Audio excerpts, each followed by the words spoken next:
Outro SMS, que foi a Mari, de São Paulo. Padre Fábio, eu sinto um vazio muito grande dentro de mim e nem sei porquê. O que fazer nessa hora? Bem, esse conceito de vazio é muito amplo, né? O que pode ser um vazio? Se é vazio é porque não é nada, né? Está vazio porque não tem nada. Então, está faltando preencher. A gente tem que preencher o vazio. Muitas vezes existem alguns tempos da nossa vida em que o vazio acentua. A velhice pode ser um lugar, uma época para isso acontecer. Então, de repente, a pessoa ficou aposentada, ela deixou de trabalhar, ficou aquele vazio. O que ela faz com isso agora? Ou ela vai se ocupar de coisas que ao longo da juventude já não pôde fazer, ou ela vai ficar ali naquela ociosidade. Então, de repente, o que é bom para evitar esse vazio? Preencher com coisas boas. Uma boa leitura, uma boa influência. Sempre digo isso, minha gente, nós temos que tomar um cuidado muito grande com aquilo que ocupa a nossa cabeça e o nosso coração. Porque nós somos frutos de tudo isso. As coisas que nós estamos alimentando hoje através da nossa leitura, do programa da tarde que a gente assiste, da música que a gente escuta, tudo isso preenche ou não os nossos vazios. Quando é que a gente tem a sensação de que o vazio foi preenchido? Quando nós nos identificamos de maneira positiva com o que a gente está vendo. Então, de repente, eu assisti a uma reportagem, a uma entrevista muito interessante. Eu não vi nem o tempo passar. Pronto. Eu preenchi o vazio daquela hora que eu iria passar em angústia. Eu passei na boa companhia de uma reflexão boa. Uma boa reflexão. Então, de repente, se eu não ocupei a minha cabeça com coisas boas, aquilo acentuou ainda mais o meu vazio. Se eu fui ver um programa de violência, de coisas ruins, eu acentuei ainda mais o meu vazio. Por quê? Aquilo que eu quis, que eu escolhi, não foi uma matéria boa para preencher o vazio. Então, muitas vezes, somos nós que vamos cavando esse vazio. É igual a droga. O que a maconha faz? O que a cocaína faz? É o preenchimento ilusório de um vazio.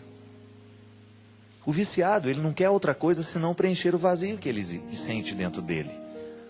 Então ele fuma uma maconha, um cigarro de maconha, ele cheira cocaína, ele toma um comprimido de LSD, porque ele quer preencher de ilusão aquele momento. Então ele cria aquele torpor, né? Aquela situação de êxtase. Mas aquilo passa e aquilo tem um efeito rebote, né? Como eles dizem na medicina, que piora o efeito depois.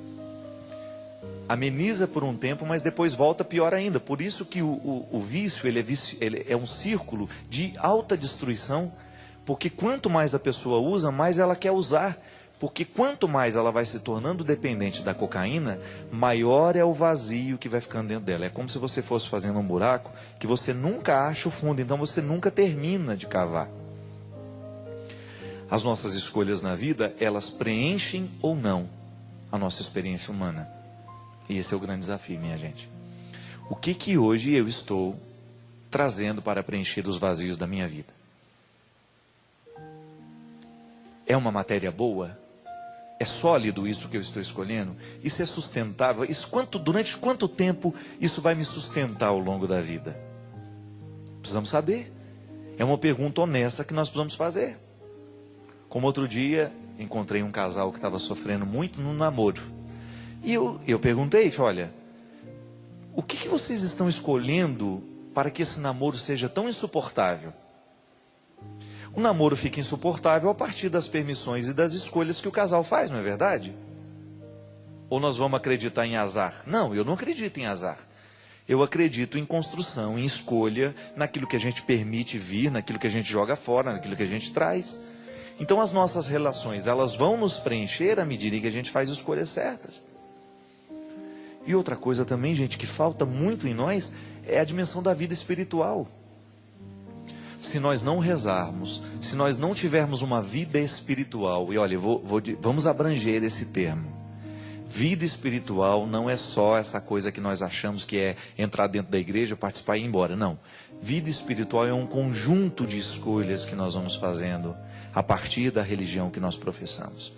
Então, nós aqui que somos católicos, você que é evangélico, você que é budista, você que é espírita, não sei qual é a sua religião. Mas o que eu sei é que você tem uma espiritualidade que lhe acompanha. O contexto dessa espiritualidade é que nos preenche ou não. É por isso que existem tantas pessoas que estão insatisfeitas com a sua religião. A religião não virou espiritualidade. Ela é apenas o cumprimento de um rito, de uma obrigação. Eu vou lá, participo da missa, mas a missa não virou espiritualidade em mim. Então, o vazio, a religião pode preencher o vazio humano, desde que ela se transforme em espiritualidade. Que é viver justamente as dimensões da vida do Espírito. São Paulo falava de maneira tão bonita isso, né? Ele fazia uma distinção que é até perigosa. As coisas da carne e as coisas do Espírito. Nós sabemos muito bem o que é isso.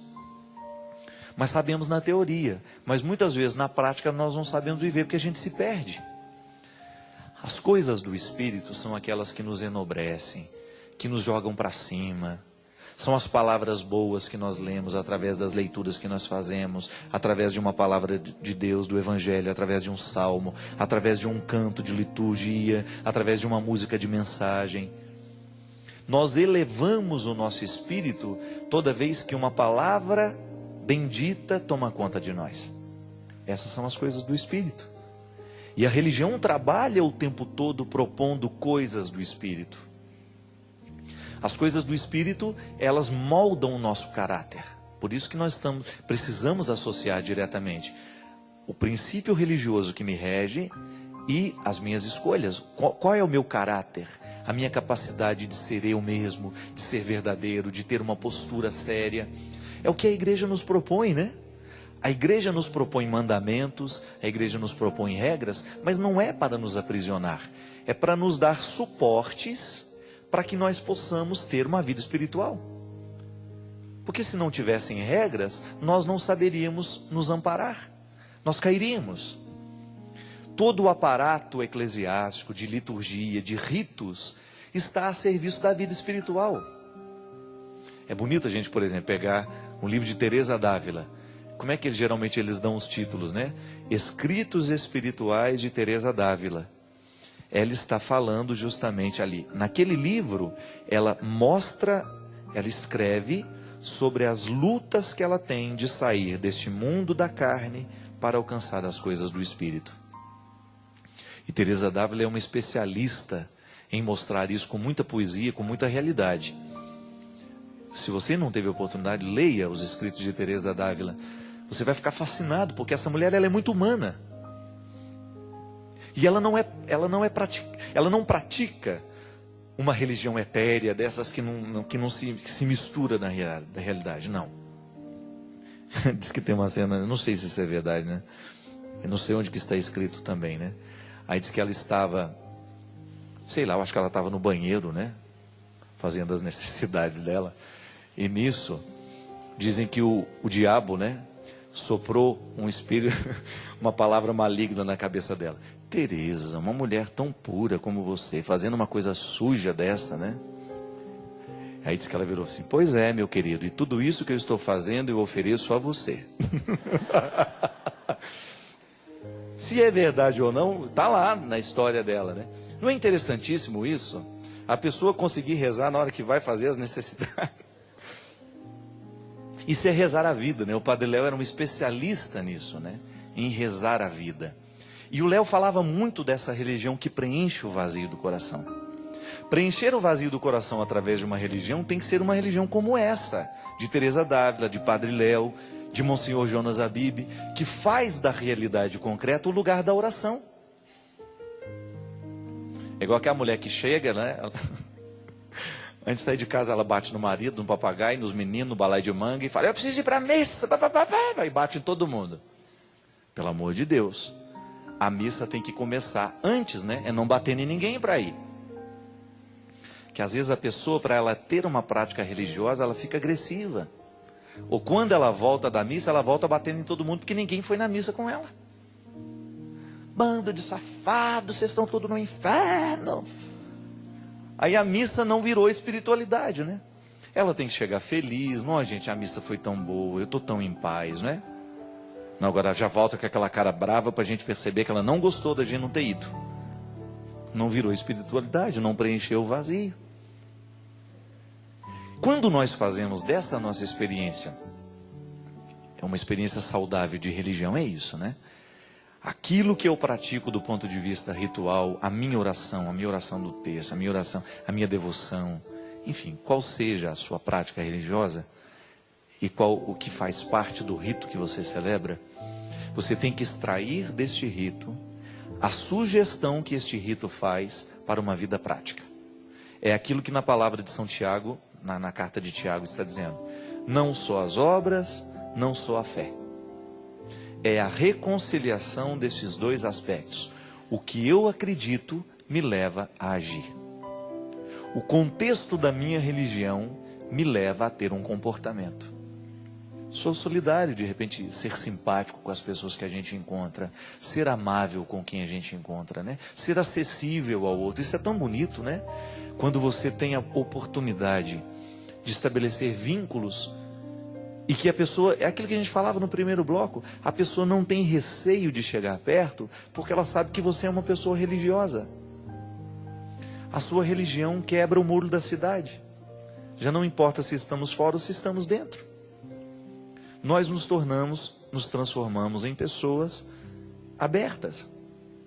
Igual semana retrasada eu estava viajando lá de Navegantes, Santa Catarina, para São Paulo, e eu me encontrei com o pastor da Igreja Quadrangular.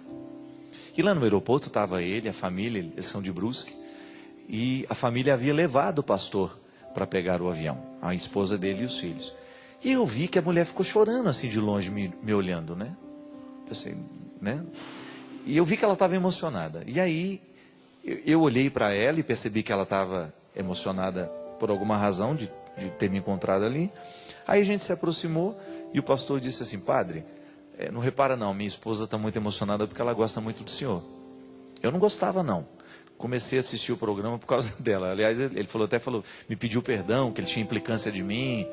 Não tem nada que perdoar, né? Isso é natural, o processo natural. Você é um pastor, a sua mulher fica assistindo o programa de padre, então é natural que você tenha ficado chateado, né? Se eu fosse pastor, minha mulher estivesse assistindo o programa de padre, eu acho que eu também não ia gostar. Mas o bonito, sabe o que foi? É o espírito cristão que prevaleceu naquela conversa, né? Aí tiramos uma foto e ele viajou sozinho, depois a gente foi conversando. A família voltou para casa, para Brusque, e a gente seguiu para São Paulo. E o pastor falava justamente disso, né? Do quanto que é importante nós fazermos das nossas diferenças um ponto de encontro. Ao invés de nós criarmos distância porque nós somos diferentes, a gente se aproxima porque a gente colhe da riqueza do outro. Eu não preciso mudar de religião. A esposa dele não ficou católica, mas ela ficou ainda mais crente. Porque a palavra que nós anunciamos aqui é a palavra de Jesus e os desdobramentos práticos desta palavra. Não há que criar dificuldade porque nós somos diferentes. E aí eu achei bonito porque eu acho que isso é a concretização daquela profecia, né, do profeta Isaías. Um dia, lobo e cordeiro comerão no mesmo prato. Quando você descobre que estas diferenças religiosas vão caindo com o tempo, justamente por causa da urgência da misericórdia, gente. Eu acho que quando nós temos assim um mundo cada vez mais difícil como nós estamos tendo, cada vez marcado pela violência, cresce dentro de nós essa urgência de sermos bons. Engraçado isso. Aí cresce a urgência da gente abrir a janela e conhecer o vizinho, para a gente ter um pouco mais de segurança de quem está do nosso lado, para a gente não ficar tão inimigo assim. Até esta aproximação das pessoas que não gostam de nós, vamos diminuir as inimizades do mundo, né? E às vezes as pessoas são inimigas por questões de ignorância, não conhece o outro, não sabe quem é o outro, porque esbarra no preconceito, esbarra na preguiça, né? E aí o vazio cresce. A sensação de estarmos na solidão, a sensação de não termos atingido, de não termos conseguido, é tão triste. E Maria, essa coisa que nós podemos identificar como um preenchimento, não tem outro nome, minha filha, é fraternidade, é companheirismo. Nós vamos nos sentindo cada vez mais solitários à medida em que esse vazio vai crescer, à medida em que nós fechamos a janela da nossa casa e dizer, olha, não tenho interesse de conhecer o meu vizinho. É tão triste isso, né? Eu me lembro, né, quando eu estava precisando arrumar um lugar para eu morar, quando eu fui sair do convento, eu escutava muito isso. Lá é muito bom porque vizinho, ninguém nem conhece o outro. Isso virou valor. Lembra que no passado era diferente? A gente queria morar onde todo mundo se conhecia. Eu me lembro quando era pequeno, lá em Formiga, lá na rua Marciano Monte Serra, onde eu cresci, número 450, a nossa casa. 50 primeiro e depois 60 nova, dona Ana. A senhora está mal informada. Esclerosada já não, né? Lapsos de memória. Eu nasci numa casa que tinha o número de 450. Depois vocês escoaram umas latas de terra, melhorou a situação, areia. Fizemos uma casinha melhor, que era 460. Mas eu me recordo que naquele ambiente lá da rua Marciano Monte Serra, todo mundo conhecia todo mundo, gente. A dor de um era a dor de todo mundo. Eu me lembro quando os vizinhos apanhavam do pai, todo mundo chorava junto, todo mundo saía para gritar na rua. Coisa de pobre. Pobre adora chorar junto, é uma coisa bonita de ver. Aquela solidariedade, né? Todo mundo sai para a rua e vai. Não tem nada mais bonito de uma vizinhança solidária. Quantas vezes eu escutava: ó, comadre fica, minha mãe. Você me peça umas 2 colheres de café, minha filha. Né? Ou eu empresto, só se você me emprestar a minha açúcar, porque a minha acabou hoje, eu não tive tempo de ir lá no Coló comprar. Coló era o homem da mercearia. E aquele cotidiano feliz de pessoas que se conheciam, né? Era tão bonito você ver a solidariedade acontecendo, né? Atravessa a rua, pega uma colher de margarina. Atravessa a rua, pega um copo de óleo para fazer uma empadinha, que vai chegar uma visita no fim da tarde. Aquelas empadinhas que não tem recheio, né? Passa um molhinho de massa, fica por isso mesmo. E era tão bom a gente experimentar isso, porque nós não queríamos distâncias, nós queríamos proximidade. Hoje é diferente. Hoje a gente se orgulha de entrar dentro do prédio da gente, entrar dentro do condomínio e não saber nem quem mora do lado. E às vezes nós somos um bando de solidário, que não vê a hora de alguém bater na porta, né, de chegar, de convidar para alguma coisa, né? Eu achava bonitinha a minha mãe nesse tempo que ela morou lá no colégio, né, num prédiozinho, que a gente comprou um apartamento para ela ter sossego e para nos dar sossego também, para ela poder assistir a Rede Vida o dia inteiro, a Canção Nova o dia inteiro, que ninguém aguentava mais. Eu me lembro que a Denise, né, que é uma grande amiga, Denise, você que é a dona do restaurante Hora do Almoço, ela vivia essa realidade com a minha mãe o tempo todo. A minha mãe morava embaixo, ela em cima. E eu, quantas vezes, minha gente, eu ia dormir tranquilo, porque eu sabia que minha mãe tinha a Denise em cima da casa dela. Ela não estava num condomínio de pessoas indiferentes. Ela tinha uma pessoa que falava, por isso que ela ficou gorda durante um tempo, porque ela subia todos os dias para comer uma sopa de macarrão. Vê se 10 horas da noite é horário de tomar sopa de macarrão. Era a solidariedade, né, do carboidrato, né? E aí eu falo, mãe, mas por que a senhora come? Aí eu fico sem graça de falar não. Fico sem graça de falar não, estou sabendo. Mas é bonita essa solidariedade que existe quando você fala, olha, aqui nós não temos barreiras. Nós queremos proximidade. Nós queremos gente por perto. É tão interessante, gente, que às vezes a gente acha que porque o condomínio é muito seguro e cada um está dentro da sua casa, cada apartamento está resguardado. Claro, todo mundo precisa de privacidade. Esse negócio de você também ter a sua vida invadida o tempo todo não é bom. Você precisa ter o seu momento. Mas você saber que o vizinho está ali, né?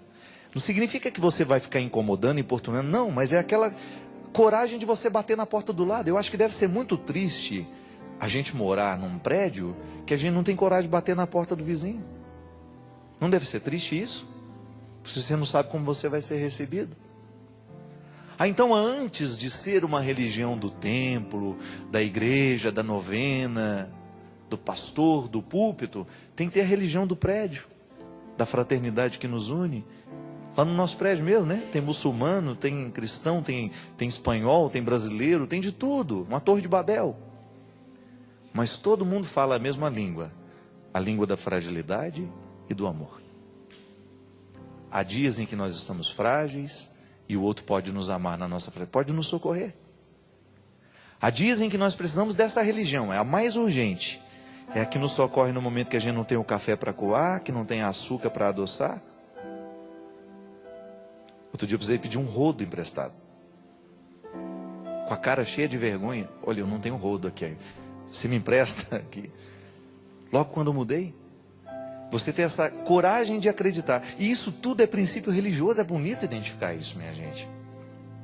Quando nós fazemos a experiência da misericórdia, um aplicativo muito concreto na nossa vida, que faz a gente abrir a porta e dizer: se quiser, pode entrar, a casa é sua. Mesmo que a gente não tenha a mesma religião, mesmo que nós não tenhamos as mesmas crenças, mesmo que nós não tenhamos as mesmas riquezas, mesmo que nós não tenhamos a mesma cor, mesmo que eu seja pior que você seja melhor do que eu sei, não importa. Como dizia o poeta, somos todos iguais nesta noite. Somos todos iguais nesta vida. Estamos em processos diferentes, mas as realidades são as mesmas. Vamos viver essa religião hoje, para que ninguém fique indiferente.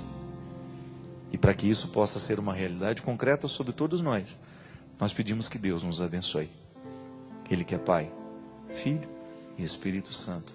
Amém.